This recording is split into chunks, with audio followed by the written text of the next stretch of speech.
While governance at the global stage can be viewed at a glance, looking at the program International Forum. And that's where we are sitting behind the wheels to drive, to make sure that we see how to bet democracies that will bring about the dividends to the people of humanity, the people of the world. Welcome to a fresh turnout on International Forum. And I'm your host, Philip Omogyupo. How does that sound? Well, we're going to be having a bite of what's just transpired in the UK, looking at the emergence of the 50th Prime Minister, the leader of the Britain's Labour Party that led the National Party to a landslide election victory, emerging as the 50th Prime Minister. And this is coming after ending 14 years of conservative rule, and you're looking at the need for the Prime Minister to set the ball rolling, hit the ground running, like they always say. Well, joining me to discuss this is a legal practitioner, a public affairs analyst, EMERGENCE Obakpolo. Thanks for being here. It's a delight being here. Good afternoon, Nigeria. Well, we look at the UK's Labour Party winning a landslide victory, emerging as the 50th Prime Minister in the person of Keir Starmer. How does that make you feel, and what do you see of the first part? Well, the victory of the Labour Party in the United Kingdom, particularly to be specific, in England just now, is historic on the one hand, and also less historic on the other side of it. What I mean is that the last time the Labour Party had a bite of the Prime Minister seat in UK was 2010, and that was during the period of Tony Blair. And since then, because of the challenges that the UK experienced under the leadership of Tony Blair, he lost the seat to the Conservative. And the Conservative, who was seen to be a party that would have managed the economy and also the security, specifically, or more importantly, the security apparatus, the security situation in the United Kingdom, could not achieve the result as so envisaged by all and sundry, particularly the citizens of the United Kingdom. So just now, the 58th Prime Minister of the UK has emerged, and under the umbrella of the Labour Party. Maybe that will be a turnaround with respect to the economic challenges that the UK faces just now, and also the security challenges that she is going through, though she is a safe haven when you compare it to other parts of the world. So the UK, as fathers of a civilization, so to speak, would want to ensure that they maintain the driver's seat while their colonies, as it was, will begin to emulate their style of governance and leadership. So let's see whether the Labour Party would be able to stamp that out and ensure that every person, particularly the citizens of the United Kingdom, once again test the dividends of democracy, and the tenets of democracy is brought to the bear, and every Tom, Dick and Harry experience such in the UK. Yeah, well, thank you. It's a very big bite, I must say, and to whom much is given, the same much is expected. And this happens to be a parliamentary democracy, a country that doesn't joke with the performance indices of the leaders. And if they are not meeting up, they find a way to throw them out. And so it's quite a dicey situation, like some have been saying, some experts have been saying, most especially as it has to do with the inflation challenges that have been facing, Britain in all of this. And what do you see as the key policy of Keir Starmer to turn things around, to make something different? Do you see the drive, or is just going to be a talk? Well, he has made a lot of promises, and I think he would want to place his finger on the right button to ensure that things go well in the UK, particularly now that she is going through a lot of economic challenges. Yes. So, but then I have fear for him.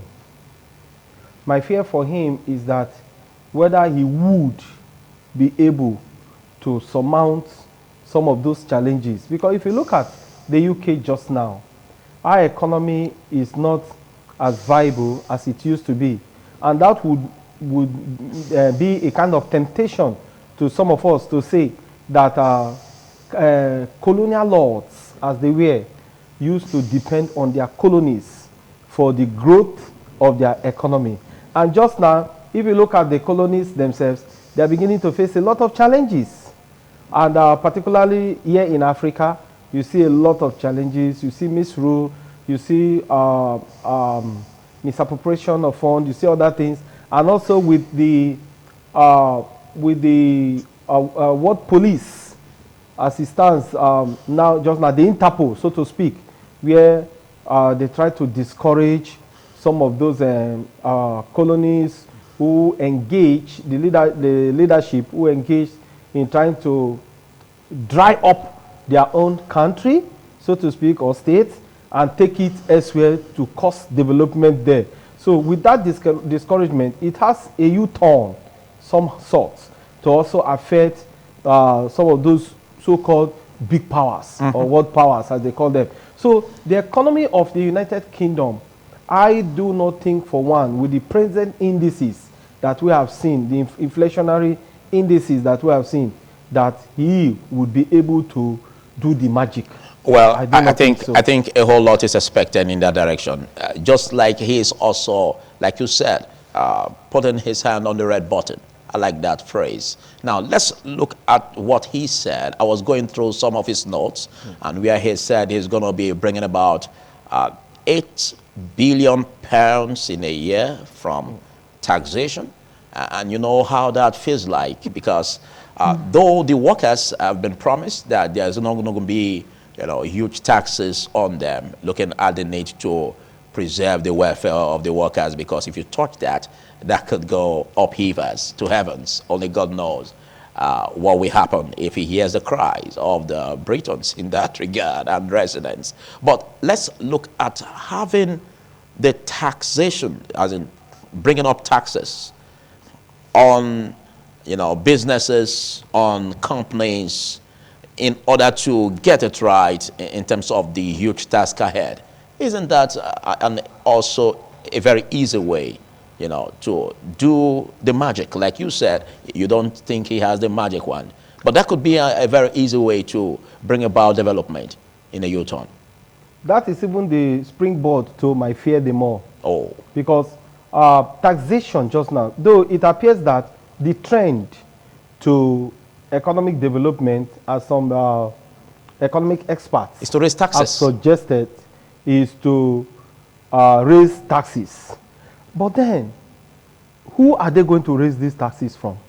Obviously not on workers. Animal? Obviously not on workers, but you're looking at products. You're looking at companies. The product, by the time you, is a place like the United Kingdom is a developed nation, a developed state. So they would want to, they may have a way to see how they can raise taxes from multinational companies and other production, because it's a production company or productive company, as the case, country as the case may be. But then, some of these processes may, in the one way or the other, affect the people. And that's why he needs care. He needs to take care to ensure that whatever policy he is going to implement would not affect the people negatively. Yeah. And the people over there, they don't have the kind of stamina that we have over here to resist such temptation. They may not be able to resist such temptation, and as such, you begin to hear the ulabalu over what is transpiring there. So developing the economy just now and looking at the man at the end of affair, I fear for him because just now it's a global trend that world economy is going down the drain by the second. However, whatever pretense we have seen some of the leadership have tried to manifest to create a kind of encouragement to make the people feel that, look, there is something in the pipeline, like we used to hear here in Nigeria, where they will tell the Niger Delta people that something is in the pipeline. Then if the boys begin to say, we want to see what is in the pipeline. And that's why they keep busting pipelines. But in that environment, they wouldn't want to hear language like there is something in the pipeline because they are not patient to hear such. They want to see you deliver. They want to see because they know that you have the variables at your disposal to make things happen. Yes. So hanging on tax as the only means or source of making the economy viable will be a huge setback. I fear for him. Okay, but just like you just mentioned, basically that's going to be one of the ways in which revenue can be generated in order to bring about a difference. As you can say, victory for the Labour Party, looking at the need to make a difference this time around. Victory for the Labour Party, the UK's 58th Prime Minister saying all that. And it is quite important. Let's look at the need for us to find a difference, because in as much as we are having this challenge, we also having the stakes that are high. One thing is sure, we've seen the Russian President Vladimir Putin threatening, Britain that if his involvement in the Ukraine, against it as Russia, if it deepens, then it's going to launch an attack on the military facilities and sensitive places of Britain, and that is quite a threat. So this is happening now that he's in the middle of it as a prime minister. We have just now the challenge of the pandemic, which they are still finding a way to get their feet up. And then we also have the challenge of exiting the European Union, which is also another issue that we're going to be discussing. So don't you see all of this could be another way out for him to write his name in gold, if he can be able to withstand all of this or surmount these challenges, most especially as the Russian President Vladimir Putin is threatening to, retaliate against Britain. But do you see him bowing down over that? I don't see him doing that, because Britain is the arrowhead with regards to this, the support of Ukraine, the Russian-Ukrainian war. Britain is one of the countries that is strongly in support of Ukraine. And I do not see how she would want to back out just now or back out now, as the case may be, because Ukraine depends absolutely on UK, because I think, to my mind, that UK is one of those advisors to Zelensky with respect to going to engaging in the war that he finds himself just now. So backing out or letting Zelensky and Ukraine to know that it's a no-no. This time, I don't think that is very much possible.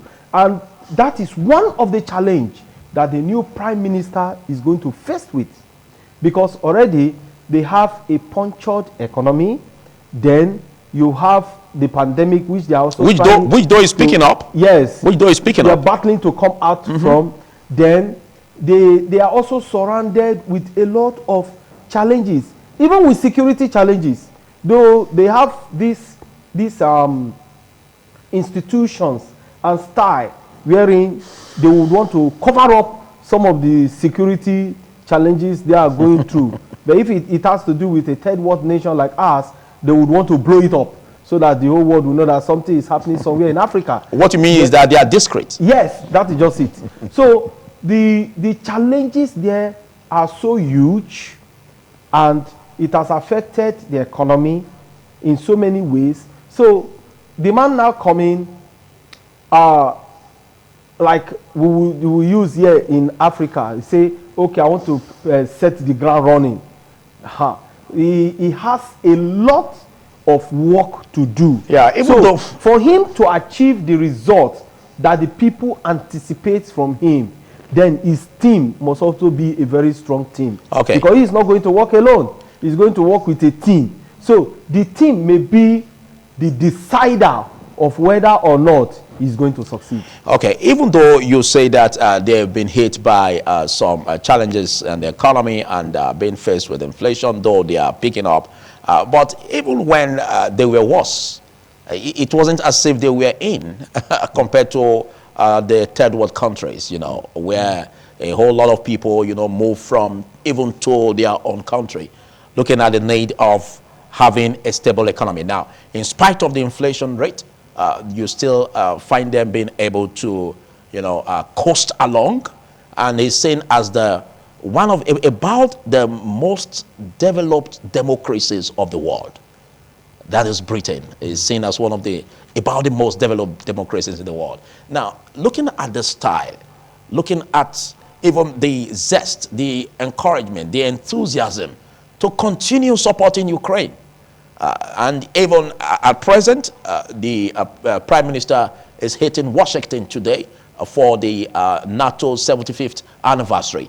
Now, he is gathering support, making sure that the United States still continue to canvass support for Ukraine and other super nations. Now, all of this, some will say, could bring some retaliations from Russia. Should that be what the Prime Minister should take time to analyze carefully before he takes any step in that regard? Yes, I think taking that step would be a wise one for him, wherein he would want to see also test the support, the degree of support of other, that other states, yeah, like the United States, Ukraine, like United States, Germany, yeah, France. Yeah, so is this visit or this conference, as the case may be, wherein you will reckon an evaluation? Yes, it will help him a lot. So I see it as a very wise decision of him. That is why the first step that he takes would determine the other steps that will follow. So, and he has been able to take this one, wanting to be present in the meeting to evaluate facts and figures by himself, then knowing the direction that he would want to pilot the affairs of the United Kingdom towards. So it's a wise one. But then, if you look at it, the sponsorship of Ukraine is not an easy one. And the good thing with the United Kingdom, another developed nation, is that over the time, they'll be able to build institutions. And that's why even when they have challenges that have battered them, you don't see it on their faces. You will not see it. Because they have strong institutions. Why here? That work. Why here we have strong men over weak institutions. You get it? Some will say we don't even have institutions. We do we even understand what institution is? But we do anyway. We are pretending we have to have institutions, one. And they seem to be working. So that is the good aspect of developed nations. And that's why him now going there, wanting to observe by himself, wanting to take decisions appropriately that would help in the development of the United Kingdom, despite the fact that she is at the front of support of Ukraine. So when she is able to take assessments of all that he has seen, he has heard, and he has observed, then he may want to take his final decisions. Okay. But even at that, I think he should tread with caution, because politics is a game that you may not be an expert in it, particularly where you feel that you are an expert. That may be the beginning of the fall of that person. So that is why himself with his team should be able to take caution, because we saw Tony Blair. Tony Blair was the intelligent type. Oh, of course, yes. He was, but yet it showed in the policies, but in spite of that, he was still overwhelmed. Yes, so that is why himself should be very, very careful, because if a Blair could fail, then I think he needs to apply more caution, okay, to ensure that the impacts of his policies affect the people positively. The people will be the determinant factor. Brilliant. Well, just like I was studying some of the notes also, and I began to see the strengths of Great Britain, and I began to see the need for them to always stay relevant. You know, the strength of the currency also speaks volume. But again, some have also said that the attempt made, you know, at their exit from Brexit, you know, could also serve as another appetite or another opportunity for the Prime Minister to be thinking of going back to form that union or to be part of it. Because we also saw reports and notes where he will be on the 18th of July, you know, receiving some of the leaders in Europe. You know, he will be hosting them and trying to mend relations with them. And questions have been asked from the news media. Is it an attempt to come back or to bring them back in one fold under EU? But he said he's not having a plan to rejoin. But what you see this mending will bring for Great Britain, saying what Keir Starmer is doing in that regard. The union may not be necessary,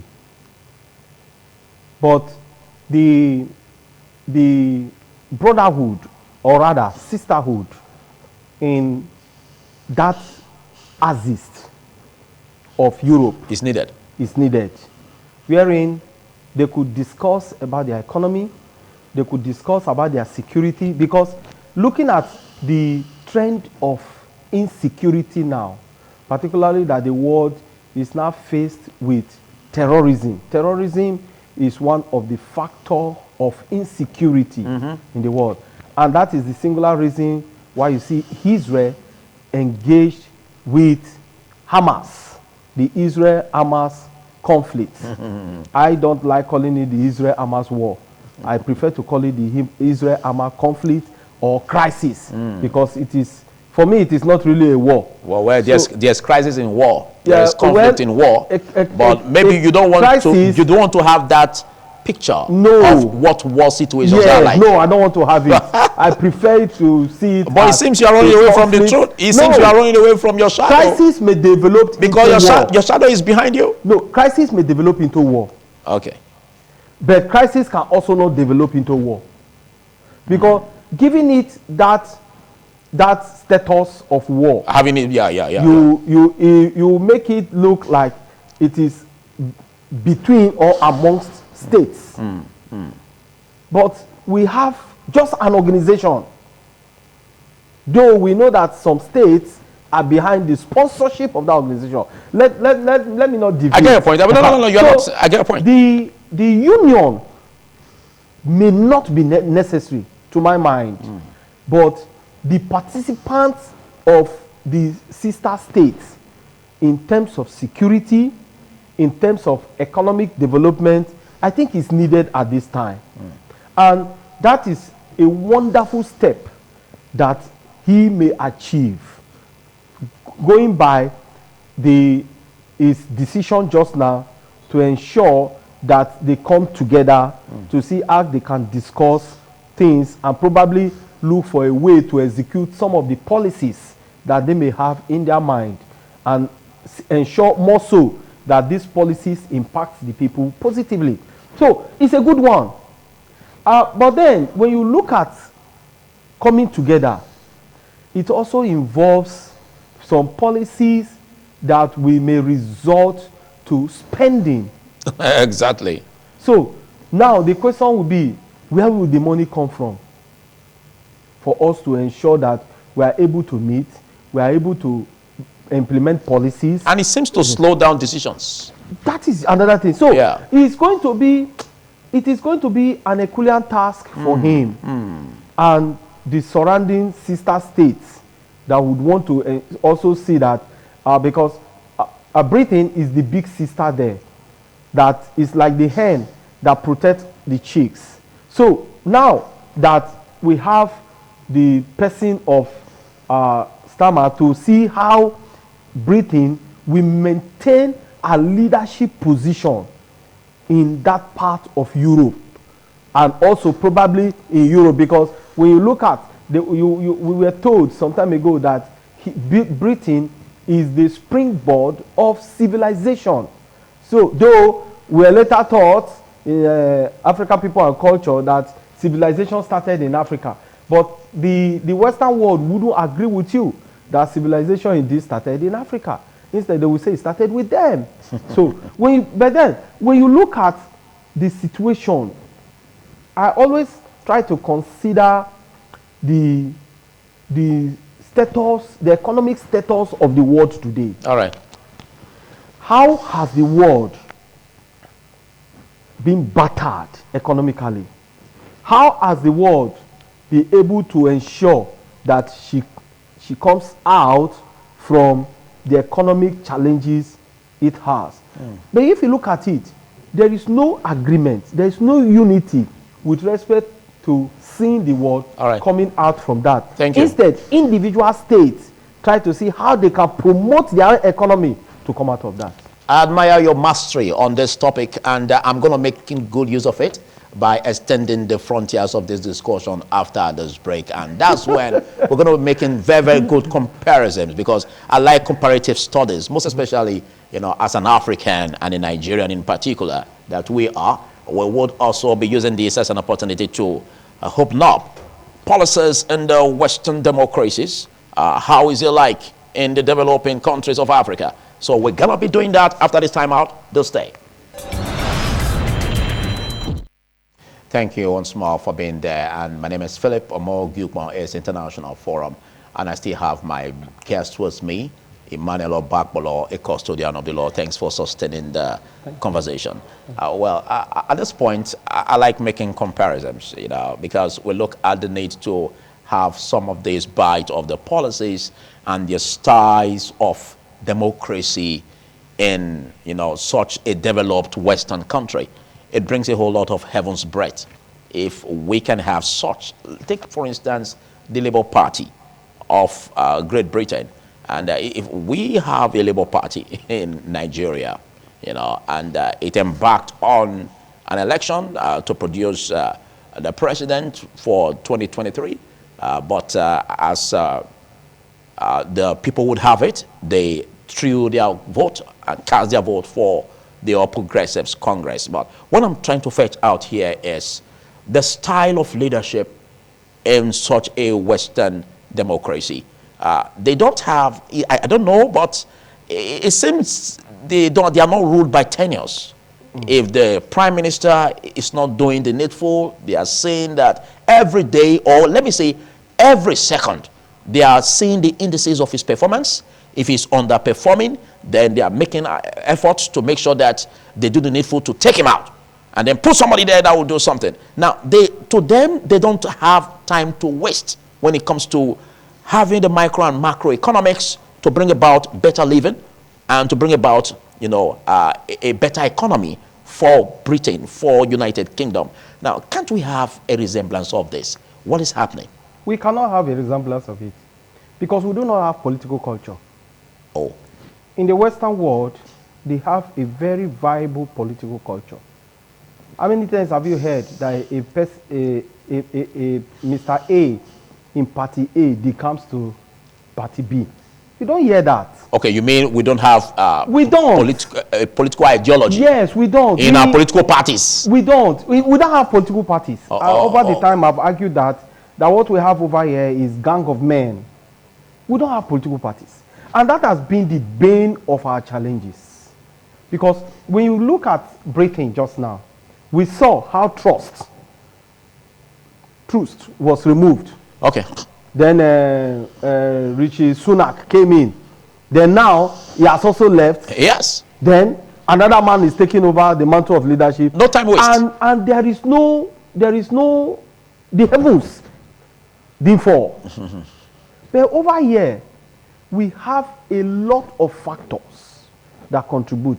Aside the fact that we don't have political culture or political ideology, our constitution is also another challenge. Written. And you see that even the constitution now, the various purported political parties that there are in our land also try to copy the same pattern of the ground norm, which is the constitution that we have. So all of this come together is a challenge to our political style. That's why, you see, if you look at us, we do not have any political style. Anything that comes that favors a few in that purported political party should be taken by the majority. Okay, but we were colonized by the British. You know, we copy very well. And when we want to copy, we don't copy the positive, we copy the negatives. That's one thing we are good at. And that's why, see our leaders. You can imagine a country like ours, where somebody will tell you, oh, I am traveling to go and look for investors. And the investors there are in the land are living. Is something not wrong with that? Okay, but don't forget, this is a huge mass. Take, for instance, Nigeria. You know, it's a huge mass, heterogeneous backgrounds that won't easily go well if you have an unwritten constitution, because we have, you know, various backgrounds. You know, we have different languages. That could also make it difficult to have an unwritten constitution or to bring about a system of parliamentary democracy that they do have over here. How did we start it? We did a part of that. So, and it was at that time. But why did we change? That it was because of military intervention. No, our background again. Yes, the military intervention. And we have differences. We are regionalized. See, whether or not we are regionalized is not really the issue. It's not at all. We have other parts of the world where you also have something of this nature. Though it is believed that language binds a people. I agree with that. But also, the people themselves can agree by themselves, for themselves, with themselves. So, we have a style that is strange to the world. And unfortunately, that style appears to be working for only we. And it's working. For only we, where a few gets it. Oh, is that what you mean by it's working? Yes, it's working. Where a few gets it. It's working to the negative. Yes, as against, not to the positive. Yes, as against the majority. But in this developed part of the world, the kind of democracy we have here cannot work. They will resist it with their spirit, soul, and body. So over there, they can't be talking about the next election that is coming up 2027. No. But rather, their eyes are on the ball. What have you done now? Trying to make sure that they fix it today or this very minute. What the challenges that they are facing. Yes. Wow. Or this a huge gulf. They will resist you. All right. Their members of the parliament are answerable to the people. But over here, members of the parliament are not answerable to the people. They are answerable to themselves. Do you know, how many of us know that the constitution provides for a recall? If a member at the legislative house is not performing, the people from that constituency can recall him. How many can we do it here? When you try it, thugs will invade your house. Okay. Let's get back to Britain. Let's get back to the Prime Minister, Keir Starmer, on what he's doing right now, on the need to make sure that he secures his government to bring about a difference. And it's believed that a whole lot is going to be facing because though the Labour Party won over 400 seats in the Legislative House, and that is kudos because it's going to be having a whole lot of them, you know, to choose from or to take advices from. But let's look at the Hamas the Israel-Hamas war. You say you don't want to call it war, but rather conflict. Conflict. Whichever it is, there's crisis in it. Now, the Labour Party, the UK Labour Party seems to be divided as we speak over the issues of the pro-Palestinians independence, talking about the need for a ceasefire, you know, that Israel is really doing devastation on Hamas, and this is quite bringing concerns, human rights concerns. And in as much as that it is, Britain is saying no going back on their support for Israel. Now, don't you see possibilities or the need for caution on the part of Keir Starmer in treading with caution in order not to offend the party? Because most especially when the party is divided, looking at the Israel-Hamas war, do you see this as a challenge that could threaten his stay in office for a long time? To every situation, there is a political answer to it. And I think he would want to apply political answer to some of the challenges, like the support of UK to Israel is something that crisis has more of political angle than what we see. So that's why, you see, the fight against terrorism is what any sane being would support. So now, the man may be diplomatic by letting other party members to know that, look, this conflict, in my language, is not just a conflict where we'll just go into it because we want to involve in it. No, it will also bring the security of Great Britain. Because when there is crisis at the Middle East, exactly my point. Europe could face that crisis. So the only way to protect, and there's crisis at Middle East. Yes. So the only way to protect Europe is to ensure that there is mass fight against terrorism. If you observe the kind of terrorism, the style of terrorism at the Middle East and that Europe and America is facing is different from the style we are facing here. Ours, from this angle, is basically tied to religion. While over there is tied to ideology. I don't know whether you get it. I get it. I get a point. So, I get a drift. now that it is strictly an ideology, how do we combat it? Because the most difficult fight to fight is to fight an ideology. So this could be the diplomacy he would apply, and to ensure that his party members, and I want to assure you, they will give him the support.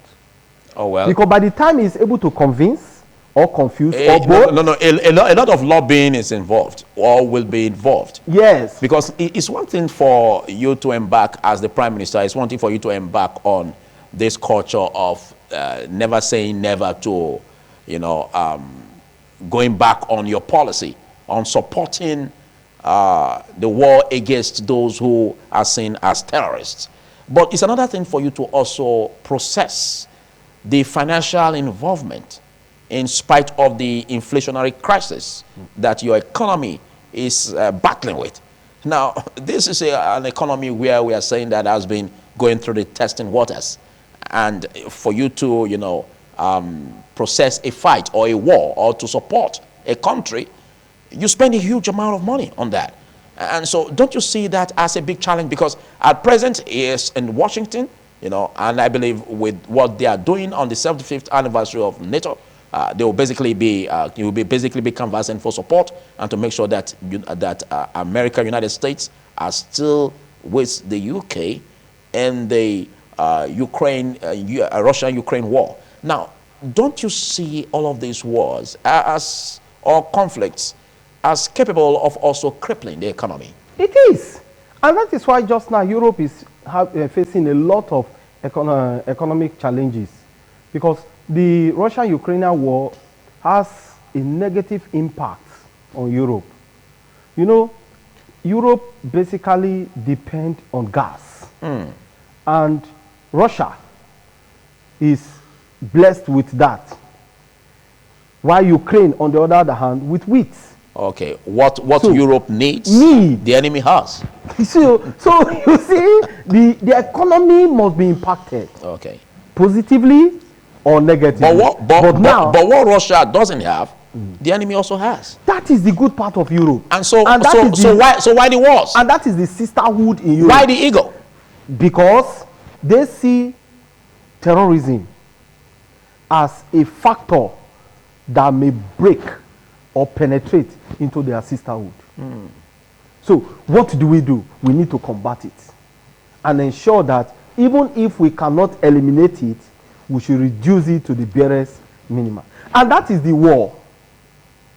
So that's why I did say that the Israel-Hamas conflict. No, I don't want to call it war. All right, it's a conflict. Let's go your narrative. The war is Europe trying to combat it. The war is America trying to combat it. Oh. Do you get that? Okay, you are saying that they seem to escalate it? Is that what you mean? Yes, because by the time there is crisis, as we have just now, the Russian-Ukrainian war is affecting the whole of Europe, particularly the Eastern Bloc of Europe. Is affected because most of the Eastern Bloc of Europe depend on Russia and Ukraine. Russia on gas, Ukraine on wheat.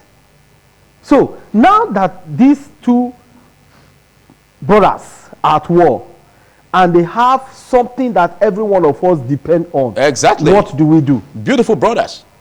So what do we do? So that has been the crisis. So the solution to the Russian-Ukrainian war, I think, will be political. Okay, so the Prime Minister should also apply caution. Yes. In going around it and to make sure that it doesn't do anything that will also plunge the economy of Britain into something that will be disastrous. I think so. And that is why I for one, praise that Trump's win, so that Donald Trump will be able to intervene. I think so. Okay, let's look at the relations with his neighbors. The Prime Minister, does he have the wherewithal to bring about strength with its neighbors? Looking at the Labour Party, for instance, that is just coming into power, and after 14 years of conservative rule, a whole lot we can also talk about in terms of the losses of the conservatives, because it was like, recently things have been happening in the world where those parties that seem to be big parties, they just lose gallantly, in elections, and they lose to their opponent. Now, what do you see as a caution for him in terms of making sure that his party stays intact in power? The books are there. And Labour Party is not just any kind of party that you can, by the wave of the hand, push aside. They've been in power. They understand the terrain very well. But they were off power for 14 years. Yes, that does not mean they are not there studying the situation. I think it was because they were studying the situation. That's why just now they've been missed. Yes. So he should go to the books, study the books, call some men of wisdom, as it was in the days of Moses, begin to inquire, make inquiry from them. Then they would advise him appropriately. And more importantly, his team will determine whether or not he would go far. Okay. So if he gets the right persons to help, to assist him in ensuring that he succeeds, then the sky will be his starting point. So I see him, from that aspect of it, I see him succeeding. But whether or not he will surpass other challenges that there are just now is a question of time. Okay, let's end the conversation with our dear country, Nigeria. Our dear president, the first citizen of the Federal Republic of Nigeria, President Ahmed Bola Tinubu, also extended his congratulations to the Prime Minister, Keir Starmer, on his newfound office in that position. Now, what do you see? Because he also said he's hoping for good relations between UK and Nigeria. So what do you see as benefits or relations that will bring about mutual benefits for the two countries? The international community do not enter any relationship that will not benefit her more. Oh, but we have a lot to give.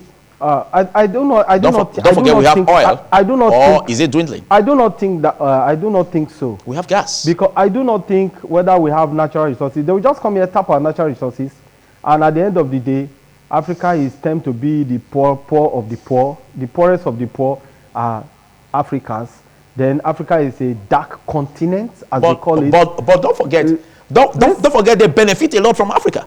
Or they benefited and they are still benefiting. They are the ones benefiting. We are not benefiting. That's why you saw the last election, the three major political parties, the presidential candidate had to go to UK to begin to engage themselves in one form of a debate or the other, even when some of them refused to take part in debate in Nigeria. So you can see that we have tied ourselves to the apron of the colonial lords, and that is how it has remained.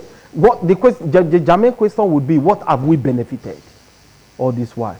So I do not see. We are good at congratulatory messages. We are good at that. We saw one some time ago. We went to South Africa to go and congratulate. Now we're also sending congratulatory messages to UK. So I think it has become a culture or a norm.